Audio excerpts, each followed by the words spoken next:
Hey guys, let's work on today's homework. This is for Tuesday, January 26th. Here's your homework. Remember, jot down these answers on a piece of paper and enter them into Canvas. Okay, I'm going to read the question, then you pause it, think about it, and then we'll go over the answer. In the number 913,874, which digit is in the 10,000s place? Go ahead, pause it. Okay, simply just remember our formula: decimal, ones, tens, hundreds, thousands, then you've got 10,000s, and then you've got 100,000s. So if we put in 9, 1, 3, 8, 7, 4, the 4 is in the ones place, tens, hundreds, thousands, 10,000s comes next. So for number 1, you should get B. Okay, number 2. In the number 7.2065, which digit is in the thousandths place? Pause it. Okay, same thing. Remember, decimal, then you have tens, hundreds, thousands. So we would have 7 would be out here, and then the 2, the 0, the 6. We get the thousandths place right here. So you would have the 6 in the thousandths place. All right, let's keep going. Number 3, which number is equivalent to 8 tenths? Pause it.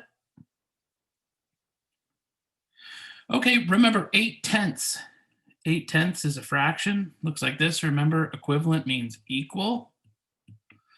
So this is just 10 divided into 8. And you can put 0.0 in there because you got to carry it over, carry your decimal over. 0.8, 80. So you get 0.8 as your answer would be A. Or just remember, if you take your 8, and we know when we have the 10 on the bottom in the denominator, we're just dividing by 10, moving one place value. And obviously this 8 is a whole number.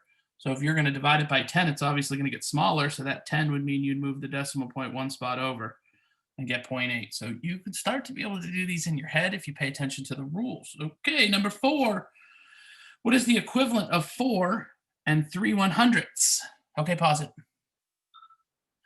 Okay, so you guys should have been able to eliminate some of these choices that don't make sense. Remember, and is your decimal point, right? So it's 4 and something that's smaller.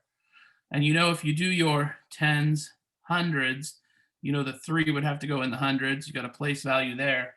So, I mean, you can easily compare that and find that right there, right? If you just think of the model. Plus, you got to know that the and separates the whole numbers from the fractions or the decimals that are less than one whole, right? So right when you see this 40, that doesn't make sense. 403 doesn't make sense. And then they threw this one in here to just try to mess you up, because if you went out too far, because remember, it's the zeros, and in hundreds, if you went out 3 spots, you would have put that 3 out here, and then you might have got this. Of course, then you would have to also get confused about the and. So right when you see 4 and this is your guys' test taking strategies. Let me pause for a second. Right when you look at this, if you know the rule, 4 and is the decimal, you can kind of stop if you're really confident in knowing your rules, right?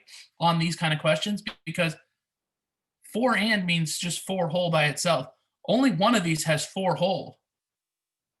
So it's okay to stop there if you know the rules and you can pick your answer. Because remember, you've got to get through these questions in a timely fashion, right? So if you know the rules good enough, you can stop there. Okay, let's keep going. In the number 16,428,095, what is the value of the 6? Pause it. Okay, so you guys should know this from 4th grade. Ones, tens, hundreds, thousands, 10,000s, 100,000s, and then you get into the millions, right? You kind of just got to know that. I mean, there's really no way to, you got to kind of memorize how the place values go out, right? So the answer would be 6 million. Okay, number 6.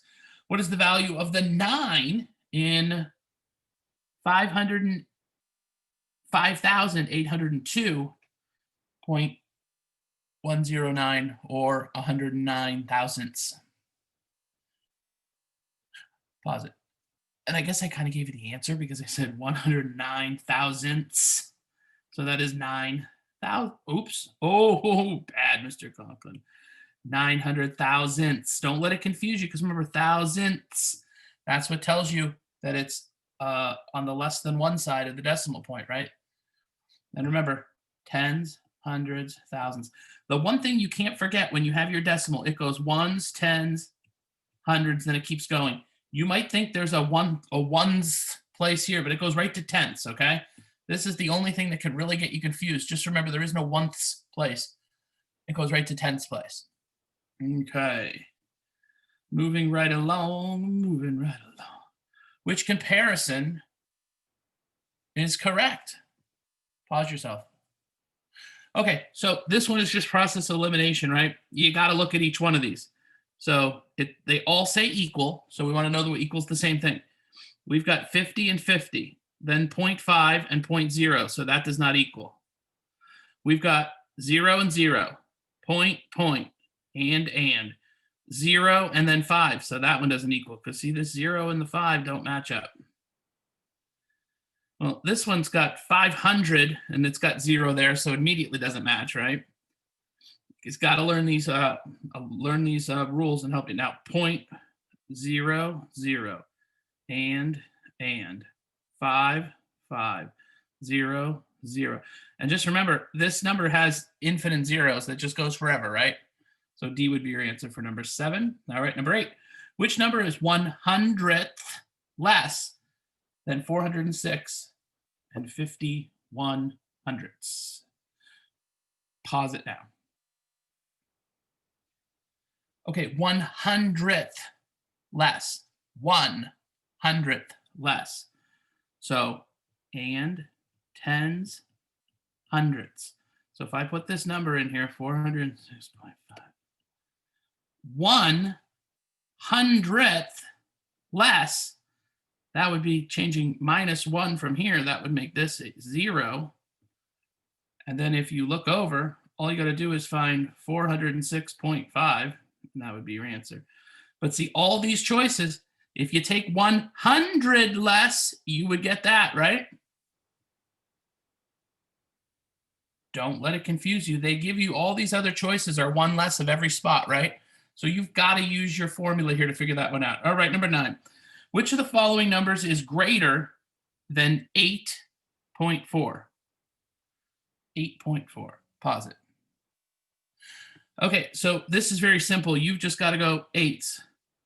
Every number's got an 8, so we can't say that it's greater than or less than yet. We're not sure, right? Every number's got an and, or their little decimal in there. 4. Remember, it's got to be greater than 4. It's got a 4, it's got a 4. This one's got a 1, can't be it. This one's got a 0, can't be it. Now we got to find, remember, this 8.4 is just has a kabillion zeros after it, right? It just keeps going. So this would be 8.4. This would be if it was equal to, right? This one has got a 1, where this one's got the 0. So your answer would be A.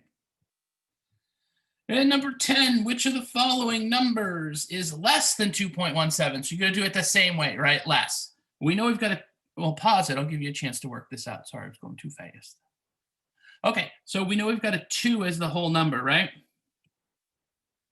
A 2 is our whole number. So it's got to be smaller than 2. Our answer has to be smaller than 2 in the whole numbers. Well, this one's got a 21. That can't be it. This one's got a 2 and a decimal, so let's keep it. 2 and a decimal, let's keep it. Okay, so the whole number only helped us eliminate 1. Now we've got and, so that's fine. Now it's got to be less than 1. So in our tenths place, right after the decimal, it's got to be 1 or less for us to keep it. Well, this one's got a 7, so that's not going to work. This one's got a 1, so it still could be the answer, right? And this one's got a 0, so that could be the answer. So now we need to go to the next place, 7s. Well, they both have 7s, so we don't know which one's less yet, do we? Well, now this one we can see now says 0, so it's going to keep going, right? So this one is actually equal. Took me a second to catch on to that one, right? We could have went for a long time with this, the way I was doing it. We could have went for a while, right? But this one's going to end up being equal. So 0.07 is the one that is less. Yeah, because they could have kept going on forever with that one. A little tricky. All right, guys, take those answers, enter them in Canvas, and your homework is done. See you later. Bye.